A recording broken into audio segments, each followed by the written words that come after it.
Հարգելի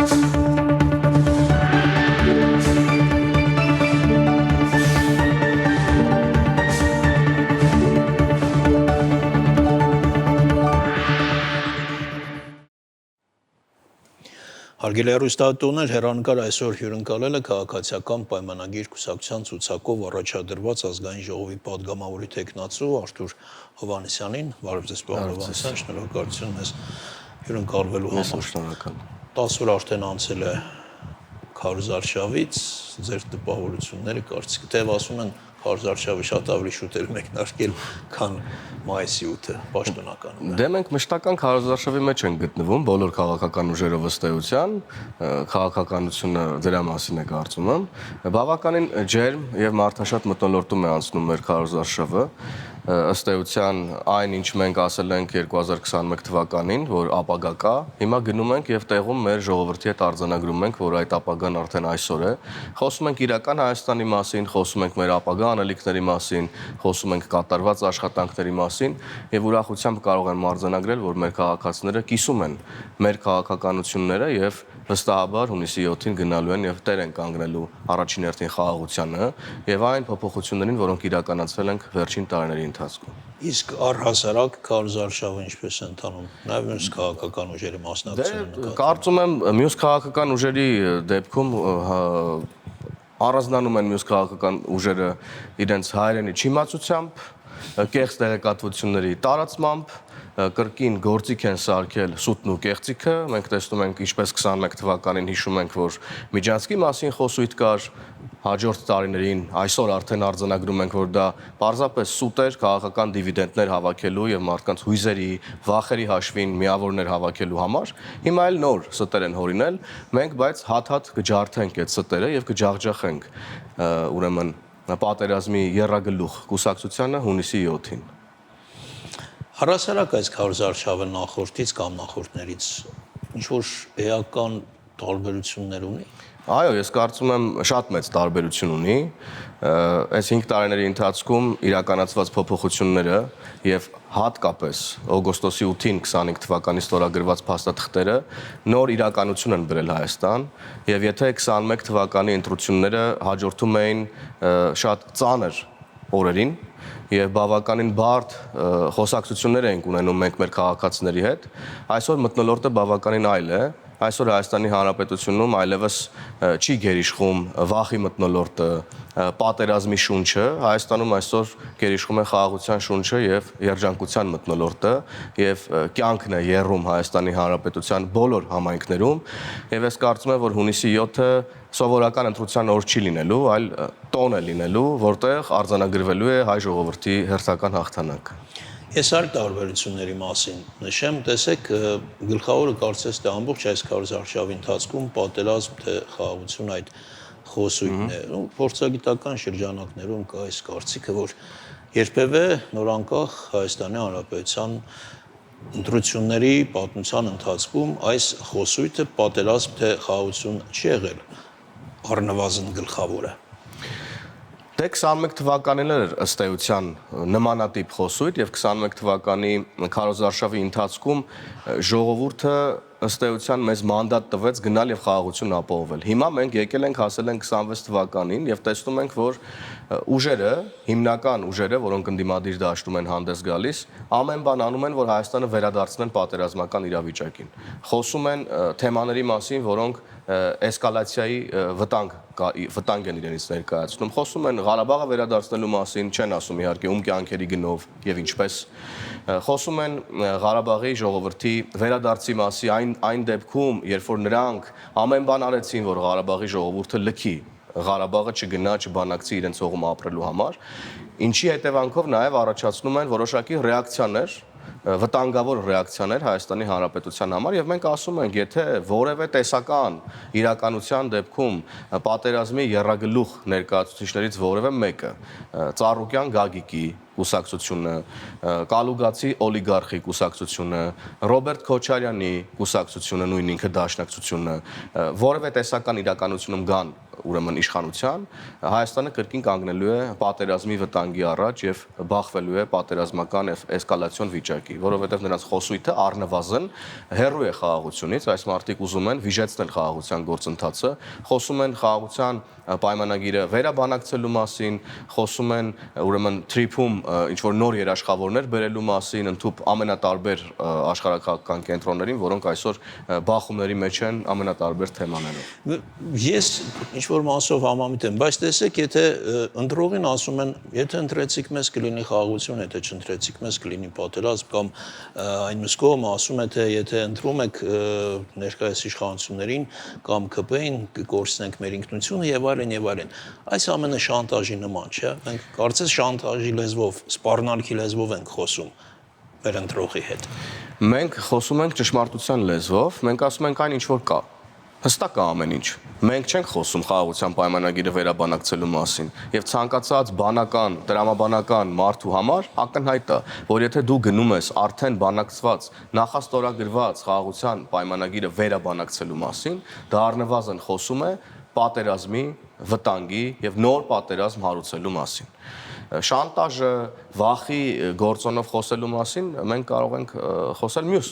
ուժերի դեպքում, որոնք ամենատարբեր ստերն են հորինում, ինչ որ 300,000 ադրբեջանցիների գալու մասին են խոսում, որը որևէ տեղ չի բանակցվել, նման խոսույթ երբևէ չի եղել եւ չի կարող լինել։ Եվ մի շարք այլ ուրեմն ստեր են տարածում, ինքնության մասին են խոսում, ասենք Ռոբերտ Քոչարյանն է խոսում ինքնության մասին, հայի ինքնությունը հաստատ զուգահանում մարդկանց սպանելը չի, մարտի 1-ի նման Երևանի փողոցներում մարդկանց գնդակահարելը չի։ Հայաստանի Հանրապետությունում տիրում է խաղաղություն, 2 տարի է արդեն մեր սահմանին զոհ եւ վիրավոր մենք չունենք հակառակորդի կրակոցից, եւ սա լավագույն ցուցիչն է, որ կա խաղաղություն, եւ մենք գնալու ենք տեր կանգնելու այս խաղաղությանը մեր ժողովրդի հետ։ Եվ մենք շատ ուղիղ ենք ասում ամեն ինչ։ Մենք չենք շանտաժանում, մենք չենք սպառնում, մենք արձանագրում ենք իրողությունները։ Եթե այդ իրողության մեջ կա սպառնալիք, կա ուրեմն պատերազմի վերահաս վտանգ, ապա մենք պետքա դա արձանագրենք եւ չգնանք արկածախնդրության կամ ինչպես Քոչարյանն էր ասում արձակախնդրության, չգիտեմ էլի վերադառնալով այդ հայերենի չիմացությանը, մեր ինքնությունը նրա մասին չի, որ մենք հայերեն խոսալ չգիտենք, հայրմերը չգիտենք եւ այլն եւ այդպես շարունակ։ Մյուսը, տեսեք, շատ դեպքերում քարոզարշավի ժամանակ բնակիչների, քաղաքացիների հետ հանդիպումների ժամանակ շատ քիչ է լինում անդրադարձ ծրագրերի, չգիտեմ, պատկերացումների, ապագայի, շինարարության, մի խոսքով բուն խնդիրների եւ շատ ավելի այսպես ցեղ շպրտոցե կամ, չգիտեմ,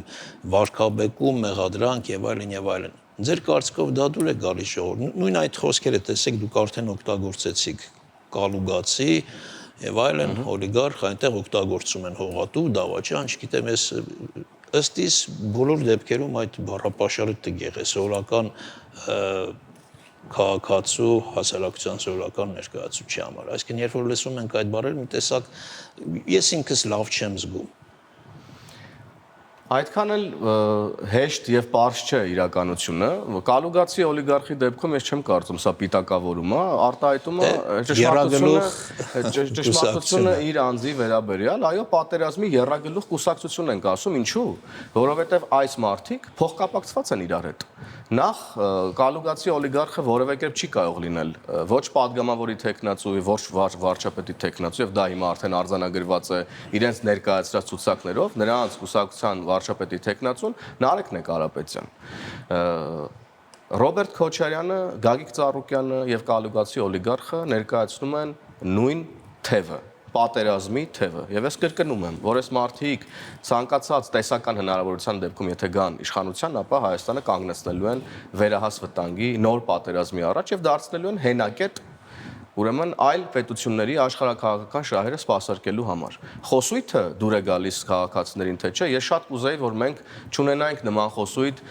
ոչ նախորդ 5 տարիների ընթացքում ազգային ժողովում, ոչ այս քարոզարշավի ընթացքում եւ հաստատապես ոչ առաջիկայում, բայց ունենք այն ինչ ունենք եւ մենք պետք է արձագանքենք եւ մեր ժողովրդի հետ ունենանք խոսակցություն կլինի այդ խոսակցությունը սուր, կլինի կոպիտ, դա արդեն կախված է ուրեմն քաղաքական կոնտեքստից, ենթատեքստից եւ ըստ էության մենք իրերը կոչելու ենք իրենց անուններով եւ չենք պատրաստվում ուրեմն խուսափել անգամ կոշտ ուրեմն դիտարկումներից այս դեպքում։ Դարձյալ վերադառնալով պատերազմ խաղաղություն այդ խոսույթին, նաեւ ձեր կարգախոսին, հա, դեր կանգնենք խաղաղությանը, տեսեք Դիմությունը ինչ է ասում, որ ամենակիչը խաղաղության մասն իրավունք ունի խոսել քաղաքացիական պայմանագիրը, որովհետև 2020 թվականը եղավ ձեր իշխանության օրոք, 2021-ի Սևլիչի հետ կապված դեպքերը ձեր իշխանության օրոք, հետո Ջերմուկը ձեր իշխանության օրոք, հետո 2023-ին Արցախի շրջափակումը, հետո վերջնական անկումը ձեր իշխանության օրոք,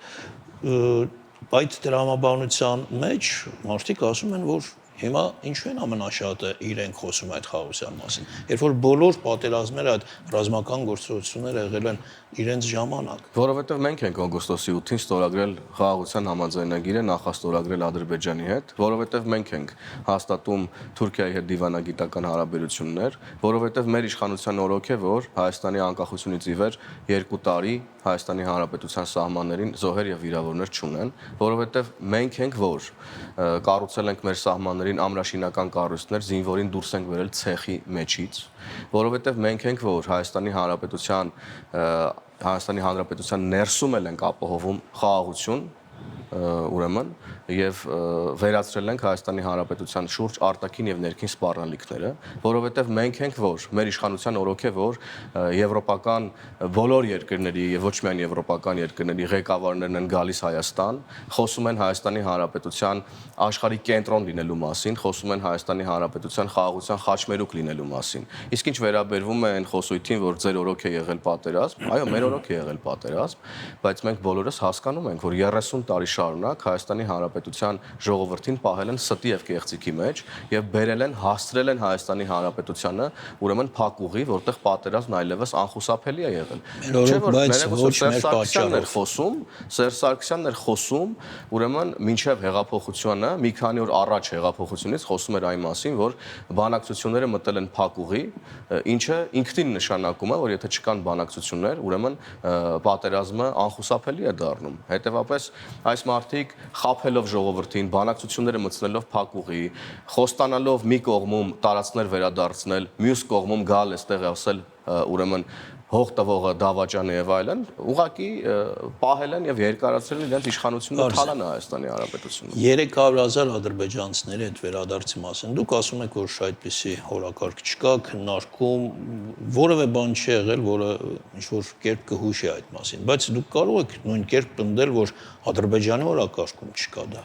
Հայաստանի Հանրապետության եւ Ադրբեջանի Հանրապետության միջև բանակցություններում երբեք չի քննարկվել փախստականների վերադարձի հարց։ Ալիևը խոսել է այդ մասին։ Ալիևը շատ բաների մասին է խոսել, մենք խոսում ենք պաշտոնական փաստաթղթերի մասին, որոնք արձանագրված են եւ սևով սպիտակի վրա արձանագրված է այն, ինչը մենք ստորագրել ենք միմյանց հետ, ուրեմն 2025 թվականի օգոստոսի 8-ին։ Փախստականների վերադարձի մասին խոսույթ չի եղել երբեք պաշտոնական մակարդակում եւ չի լինելու։ Մենք չենք բացում Ղարաբաղի մեր հայրենակիցների վերադարձի հարցը բարձ պատճառով, որովհետեւ դա պատուհան է բացում մյուս կողմից ռեակցիայի եւ արձագանքի համար, մյուս կողմից ուրեմն ադրբեջանցիների հավանական վերադարձի մասին։ Մենք խոսում ենք խաղաղության մասին, որտեղ արձանագրում ենք այս պահի ստատուս քվոն, որ մեր Ղարաբաղի հայրենակիցները պետք է իրենց կյանքը եւ երջանկությունը կառուցեն Հայաստանի Հանրապետությունում, հզորացնեն մեր հայրենիքը, իրական Հայաստանը։ Խոսույթը ընդդիմության կողմից շրջանառվող նույնական է Միջանցքի մասին խոսույթին, որը կիրառվում էր 21 թվականին։ Նրանք ուզում են օգտագործել ուրեմն Հայաստանի Հանրապետության ժողովրդի վախերն ու էմոցիաները։ Խոսում է սահմանամերձ համայնքները դատարկելու մասին օրինակ, այն դեպքում, երբ որ մարդիկ գնում են, տներ են կառուցում սահմանամերձ համայնքներում, դպրոցներ են կառուցում սահմանամերձ համայնքներում, այն նույն սահմանամերձ համայնքներում, որոնք դատարկվել էին ուրեմն այս պատերազմի եռագլուխ կուսակցության ներկայացուցիչների պաշտոնավարման տարիներին։ Պարոն Հովհաննիսյան, բայց այդ դեպքում մենք ինչպես վերաբերվենք այն փաստին, որ հենց Ալիևը հաճախ խոսում է այդ մասին։ Տարբեր մակարդակներում, տարբեր առիթներով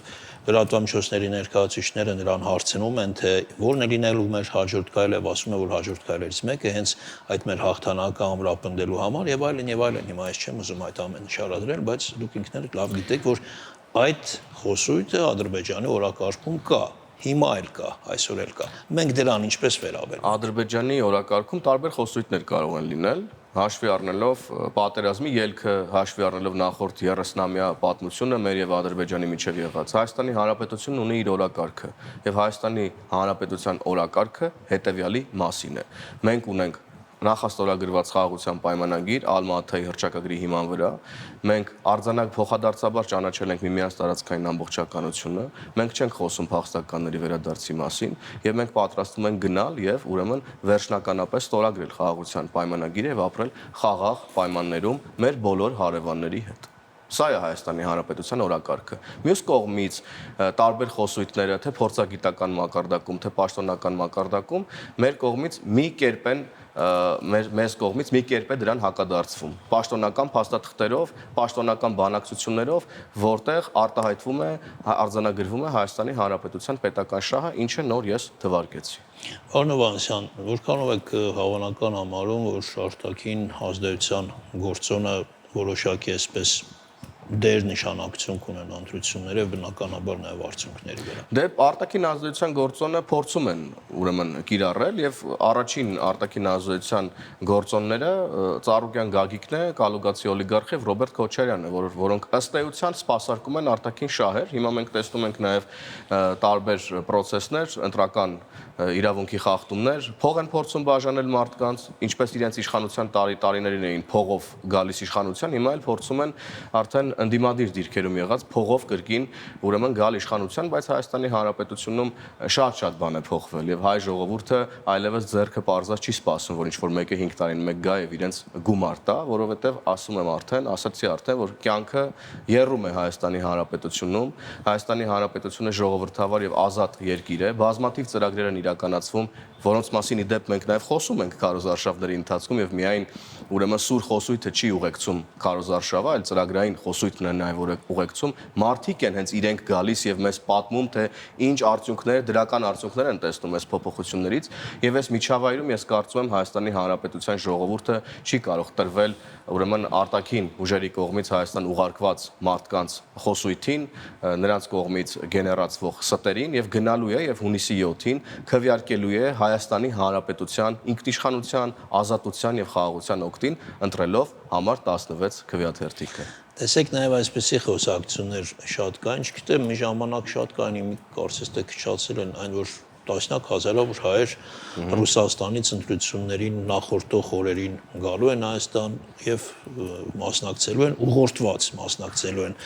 քվեարկությանը եւ այլն եւ այլն։ Իրականում նման հնարավորություն, հավանականություն տեսնում եք եւ ինչքանով դա կարող է ինչ-որ իմաստով վտանգ մեր այդպես խոսակցությունների մասին մենք էլ ենք լսում, քաղաքացիներ կան, մեզ գրում են դրա մասին, քաղաքացիներ կան, որոնք ընդհանուր գրում են այլ երկրներից, որ մեզ մոտեցան, ասացին, որ գնացեք Հայաստան եւ այլն եւ այդպես շարունակ մեր հատուկ ծառայությունները ուշի հուշով հետևում են այս process-ին։ Տեսական հնարավորություն ես բացառում եմ, որ նման ծավալի գործընթացներ կարողանան գեներացնել ուրեմն արտաքին ուժերի կողմից ուղարկված ուժերը Հայաստանի Հանրապետությունում։ Այսքանն է այս իմաստով կարող եմ ասել, իրավապահ մարմինները ուրեմն իրենց տեղում են, աշխատում են եւ թույլ չեն տալու, որ ուրեմն կարողանան ազդել Հայաստանի Հանրապետության ընտրությունների վրա նման մեթոդներով։ Փող են բաժանում, բռնվում են եւ դատվելու են։ Մենք հիմա մեծացնում ենք պատժաչափը նաև ընտրակաշարք բաժանելու եւ ընտրական հանցագործությունների դեպքում բոլորը պետք է իմանան, որ եթե գնան նման հանցագործությունների, ապա գնալու են եւ ուղղակի իրենց առաջիկա մի քանի տարին անցկացնեն բանտում։ Սա է նրանց սպասվում, ովքեր կփորձեն գողանալ Հայաստանի Հանրապետության քաղաքացու քվեն։ Մենք տեր ենք կանգնելու ընտրություններին, Հայաստանի Հանրապետության քաղաքացու քվեին, հատուկ ծառայությունները թույլ չեն տալու, որ ընտրական իրավունքը խախտվի Հայաստանի Հանրապետությունում, նաև ձեր նշած ուրեմն ճանապարհով, իսկ եթե մեր հայրենակիցները Հայաստանի Հանրապետության քաղաքացիները, ովքեր ապրում են Հայաստանից դուրս, վերադառնան Հայաստան, ես վստահ եմ, որ նրանց մեծամասնությունը գալու է եւ քվեարկելու է քաղաքացիական պայմանագիր կուսակցության օգտին, որովհետև նրանք դրսից էլ տեսնում են, որ Հայաստանի Հանրապետությունը ծաղկում է եւ հատկապես դրսի մեր հայերի համար է սա տեսանելի, ովքեր որ փախել են Հայաստանից նույն ուրեմն պատերազմի եռագլուխ կուսակցության ներկայացուցիչների կառավարման տարիներին ամենաթողության հետևանքով։ Շնորհակալություն Ես եմ հետաքրքիր զրույցի համար, այսքանը հարգելի հեռուստատողներ, մեր հյուրն էր քաղաքացիական պայմանագիր կուսակցության ցուցակով առաջադրված ազգային ժողովի падգամավորի տեխնացու Արթուր Հովհաննիսյանը։